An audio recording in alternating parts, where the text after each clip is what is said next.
welcome to All Things Green. I'm Anton, here with my co-host Shelby to discuss a variety of topics from across the sustainability universe. Shelby, how are you doing today? I'm doing really well. Happy Pride. Happy Pride. I'm excited. Are you excited? Yes, I am. For anyone who doesn't know, I just wanted to talk a tiny bit about Pride because we're doing a whole Pride-themed episode. So Pride is in honor of the 1969 Stonewall riots in New York City, and it was a tipping point for LGBTQ rights in the U.S., and now we celebrate it every June as a way to express ourselves and celebrate love in all of its forms and celebrate being able to honor our own identities. So in Cleveland, we've got Pride in the Clee, which is an awesome event early in June where organizations from all across Northeast Ohio come together to celebrate LGBTQ rights and love and everything that's good. And it's super fun. And while we have a lot to celebrate, I also want to point out that it is a really tough time to be in the LGBTQ community right now. And we'll talk about that intersection today of all the things we have to celebrate and things we want to be mindful of. Actually, for the first time, Human Rights Watch has declared a state of emergency for LGBTQ community in the U.S. And that's because there's been a torrent of legislature that is trying to push back on LGBTQ rights.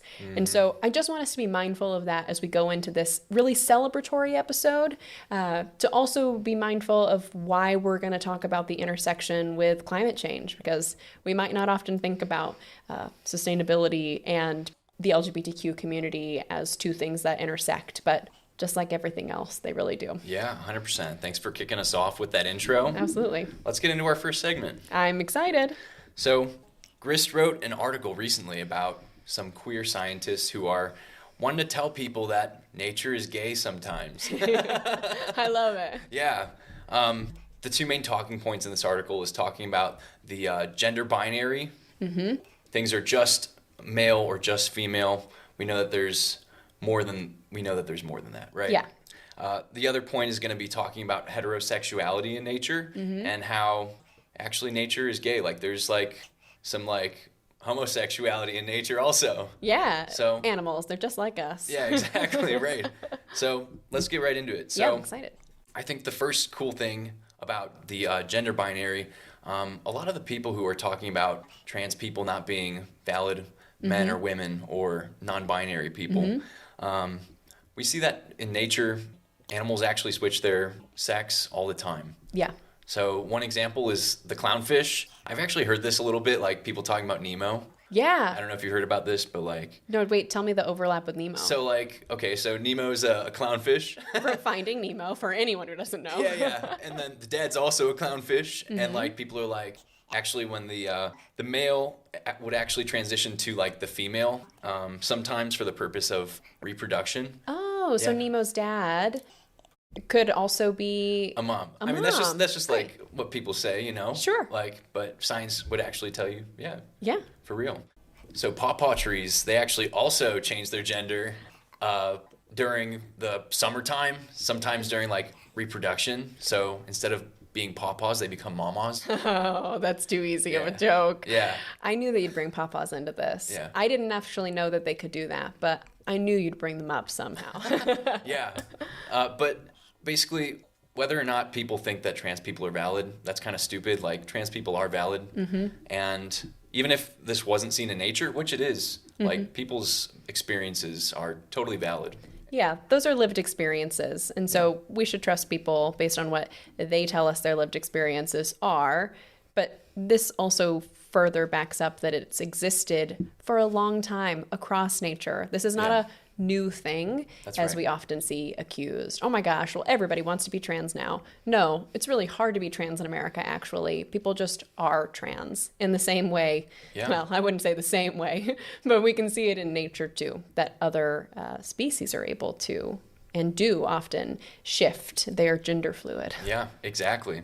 And also moving on to like heterosexuality, people have this idea. This is something that my parents would like say, like, you know, like it's a man and a woman because you're supposed to procreate and that's it, right? Absolutely. That's what we hear. That's what we hear, right? Actually, homosexuality can be found in 1,500 species, including animals like dolphins, rams, giraffes, penguins, and some lizards. That's awesome. So, yeah. It reminds me of that episode of Parks and Rec where two penguins get married. Yeah. It's a whole thing. I remember that one. Yeah. Leslie Knope. Good lady. Just the fact that we see like this across nature, like so much, again, it goes to show like there's no reason that people should be hating on gay people for their choices or their truth. Their truth. Yeah, absolutely.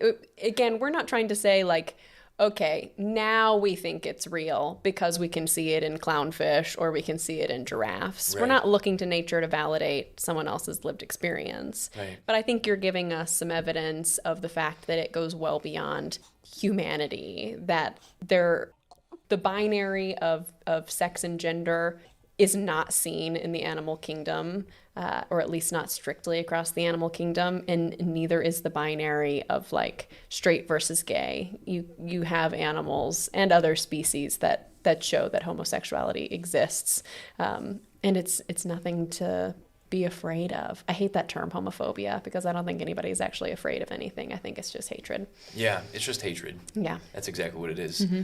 Do you want a bonus of this segment? Yes, 100%. I love a bonus. Okay, I didn't put this in the show notes, but Grist, the article from Grist, it actually also mentioned like petromasculinity.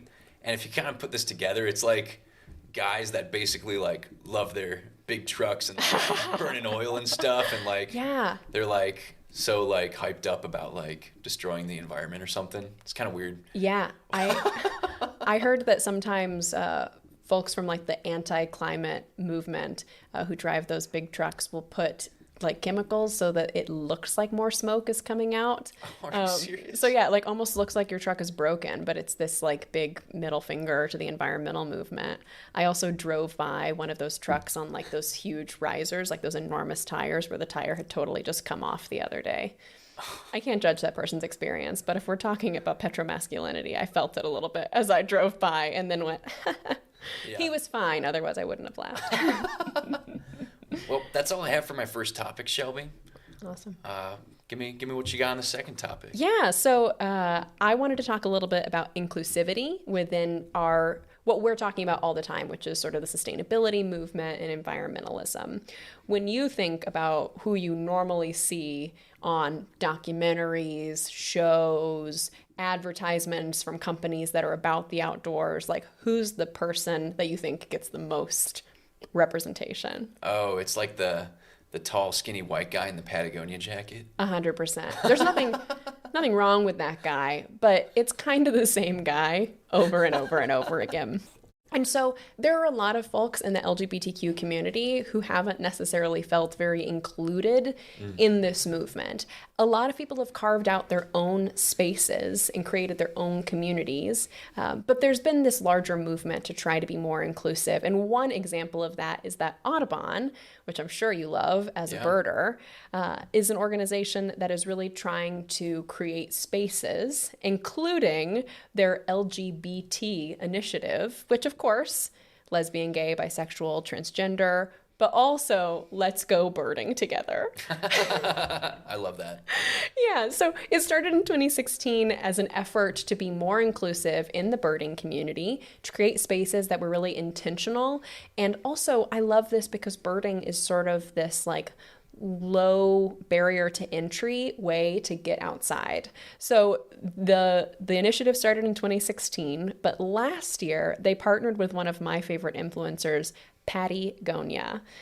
Like Patagonia, but actually she's this fantastic drag queen. I love that. That's awesome. And she is all about being outside, being outdoors, and protecting the environment. So the Let's Go Birding Together initiative partnered with Patagonia in 2022 to bring a message of hope for the future of the planet through the lens of, I think the meadowlark is sort of the bird species that they were following and made this whole documentary about. And so Patagonia became this partner in the LGBT Let's Go Birding Together space. I wanted to talk about why representation matters. Yeah.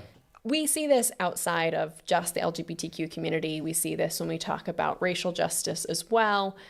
Essentially, when you're growing up, if you are looking at a space that you're interested in being a part of, but nobody looks like you in that space, they're not speaking your language, whether that's literal or figurative, or dressing the way that you might dress, or even just having shared experiences, you might not feel welcome there.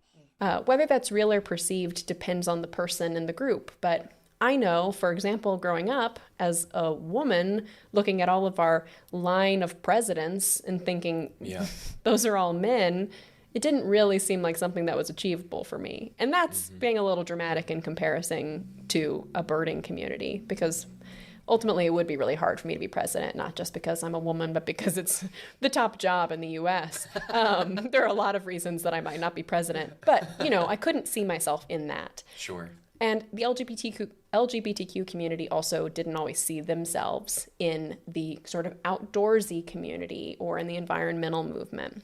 We weren't talking about the overlap. And I know we're going to talk about that intersection in your last segment. So I love that an organization like Audubon is thinking about that and really trying to create spaces that make it feel like everyone is welcome.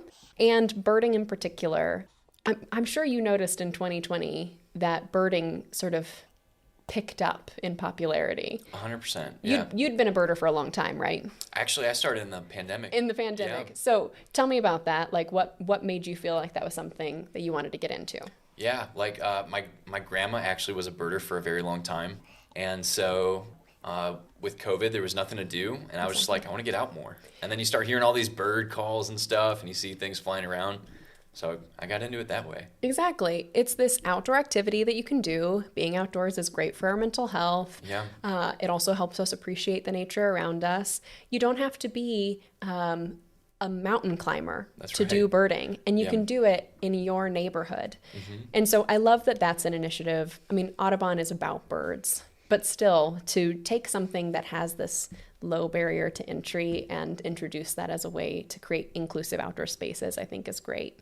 But I also want to talk a little bit about how we see pushback against movements like this and why it's important that we keep celebrating inclusivity, because there are real people in Congress who hate this. Yeah. So the same influencer, drag queen Patagonia, that we talked about, also partnered with the North Face to do an ad talking about come out in nature, which I love. And it was just this celebratory, prideful ad with a company that wanted to feature a popular influencer. But because Patagonia is a drag queen and she dresses flamboyantly and with a true expression of herself, people you would expect from Congress, people like Marjorie Taylor Greene and Lauren Boebert, used a lot of really terrible terms to describe Patagonia that I won't repeat here. If you're interested, you can Google it, but I don't want to use terms like that. And then accused her of destroying womanhood just for being herself. I'm a woman, and I gotta say, I'm cool with Patagonia representing herself however she wants to. They actually called for a boycott of the North Face because they chose to partner with Patagonia. Oh my gosh, that's so wild. Yeah, there are a lot of connections between the anti-climate science that we talk about pretty much daily and anti-LGBTQ sentiment. They both come from the same side of the aisle. They both come from this place of like fear of change and like sort of protection of what someone thinks of as the America they know. And so I think if we're going to be for the environment, we should also recognize that the same people who are going to do harm to the LGBTQ community are the ones doing harm to the environment. Yeah. There's a lot of overlap there. 100%. Well, I want to go back to celebrating, but I think we're actually kind of going to end on a sad note, but we'll bring it around. It'll be a thoughtful send-off. Thoughtful send-off. So yeah, take it away, Anton. Okay, sure. So another article that I came across was actually from the Yale School of Environment. The environmental justice concerns, we've talked about it in the sense of like poor people, people of color. Much to my surprise, actually, people in the LGBTQ community also disproportionately face environmental injustice. Isn't that wild? Yeah, it makes sense. It makes sense. And it's kind of frustrating to to see that. It's a little bit harder to maybe find out why this is happening with some of the, we don't really have all the data on like sexual orientation and people's gender identity and things like that. So this is something that I'm hoping that we could tackle in today's segment. Yeah, absolutely. I'm sure we don't have those data because so much of the data that we gather come from like the census, and we don't ask those kinds of questions. I know that we struggle with that in my work in public health, is trying to identify those differences. Yeah, absolutely. And so kind of calling on the need for like agencies to start thinking proactively about like how can we also protect people in the LGBTQ community. This article talks about that they're more susceptible to respiratory diseases, cardiovascular diseases, and cancer.